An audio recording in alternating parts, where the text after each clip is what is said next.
নমস্কার বন্ধুরা, আমি পিঙ্কি। আমার চ্যানেলে জানাই সবাইকে স্বাগত। আজকে জন্মাষ্টমীর ব্লগ নিয়ে হাজির হয়েছি। আমার বাড়িতে ছোট্ট করে বাড়িতেই এবছর জন্মাষ্টমী পালন করেছি। যদিও বা এটা প্রথমবার আমার বাড়িতে জন্মাষ্টমী পালন হচ্ছে, কারণ বিগত কয়েক বছর ধরে মৌদের বাপের বাড়িতে যে পুজোটা হয়, এগুলো আমার আগের ব্লগে আপনারা চাইলে দেখে নিতে পারেন। ওখানেই ওদের পুজোটা করি। তো ওদের ওখানে খুব ভালো পুজো হয়, কিন্তু এবছর সময়ের পরিপ্রেক্ষিতে হয়ে ওঠেনি, তো সেই জন্য যাওয়া হয়নি। তো মৌ যায়নি, মৌ তার বাড়িতেই পুজো করছে। তো আমাদের পুজোর শেষে আমরা মৌয়ের বাড়ি যাব। তো আমরা এখানে দেখুন কি সুন্দর বেলুন দিয়ে হ্যাপি বার্থডের জন্য সাজিয়েছি, আর এখানটাতে কি সুন্দর খাটটা সাজিয়ে গোপালদেরকে রেডি করে রেখেছি। আমি অবশ্য পূজাটা করছি না, পূজাটা করছে সোমনাথ, কারণ সোমনাথ বললো যে আমি এবছর পুজোটা করব। তো সেই জন্য আমি বলে বলে দিচ্ছি। ও অনেকটাই জানে, ও যেগুলো জানে না সেগুলো আমি কিছু কিছু বলে ওর হেল্প করে দিচ্ছি।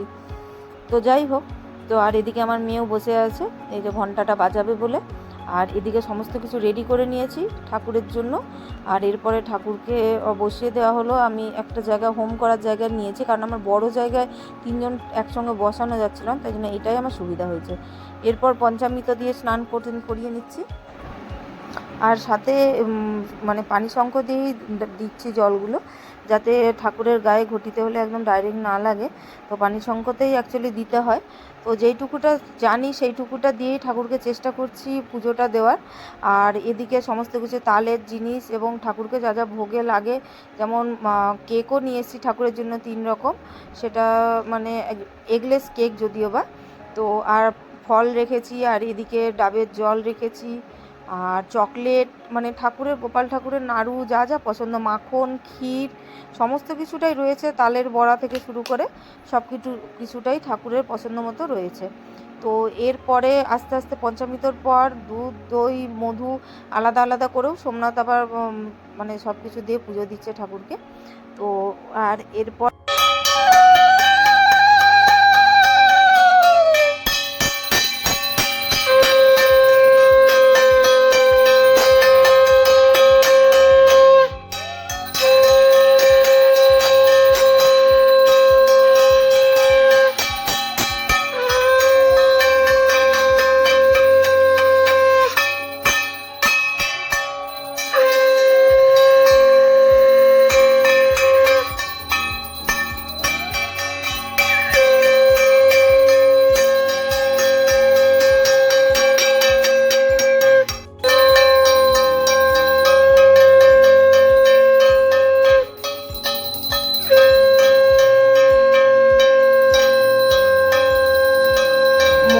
এবং ডাব মিশ্রিত জলে ঘি ও কর্পূর আর অঘরু দিয়েও ঠাকুরকে স্নান করা হবে। আর এই যে মধু দিয়েও স্নান করিয়ে নিচ্ছে, আর সাথে করে উলুধ্বনি, শঙ্খধ্বনি দিয়ে ঠাকুরকে আমরা অভিষেক করিয়ে নিচ্ছি। যে যতটা পারছি মনের ভাব দিয়ে করছি, বুঝতেই তো পারছেন আমরা কেউ দীক্ষিত নই সেভাবে। ঠাকুরকে আমি আমার সন্তানকে যতটুকু যেমন স্নেহ করি, সেরকমভাবেই মনের ভাব দিয়ে সেভাবে পুজোটা দেওয়ার চেষ্টা করি সবসময়। যদি কোনো ভুল ত্রুটি হয়ে থাকে তো অবশ্যই ক্ষমা প্রার্থনা চাইছি, ক্ষমা করে দেবেন।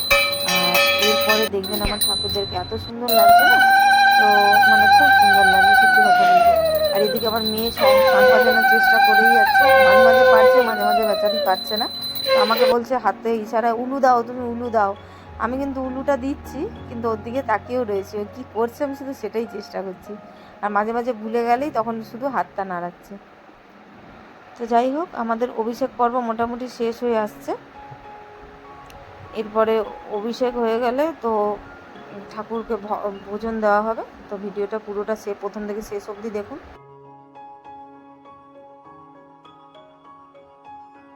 আচ্ছা, আমি একটা গামলাতে না এরকম জল নিয়ে নিয়েছি, আর ঘটিতে করে জল দিয়ে ভালো করে ওদেরকে স্নান করিয়ে নিচ্ছি, কারণ ভালো করে তো সেভাবে অভিষেকের পর আর স্নানটা করানো হয় না, যাতে মধু কিছু না লেগে থাকে, তো সেই জন্য।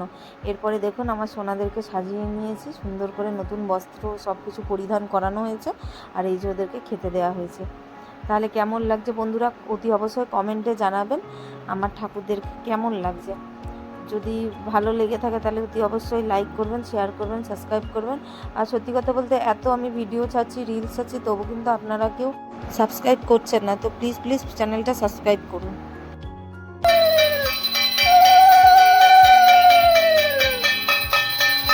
হাতি ঘোড়া পালকি, জয় কানাইয়া লাল কি।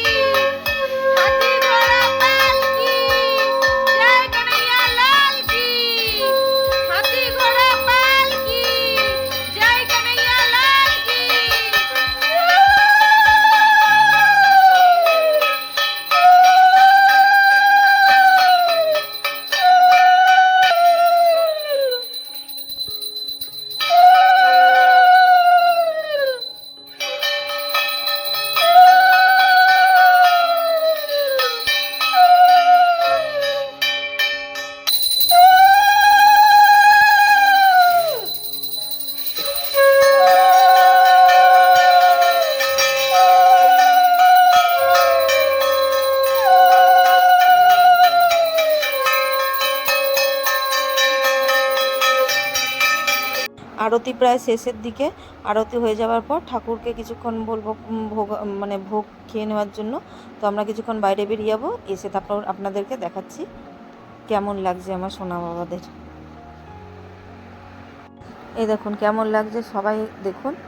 সত্যি কথা বলতে এত সুন্দর লাগছে ঠাকুরগুলোকে না, আজকে সামনে থেকে না দেখলে হয়তো বুঝতেই পারবেন না। ফটোতে কতটা ভালো আসছে জানি না, ঠাকুর কিন্তু সবাই আমার হাসছে, কি সুন্দর লাগছে। তো এরপরে আমরা এখান থেকে রেডি হয়ে বেরিয়ে যাচ্ছি মৌদের বাড়ি, ওদের বাড়িতে রাতে নেমন্তন্ন রয়েছে। আজকে তাহলে বন্ধুরা এই অবধি, দেখা হচ্ছে নেক্সট ব্লগে। ততক্ষণ বন্ধু সবাই ভালো থাকুন, সুস্থ থাকুন। ভালো লাগলে লাইক, শেয়ার, অতি অবশ্যই সাবস্ক্রাইব করুন। টাটা।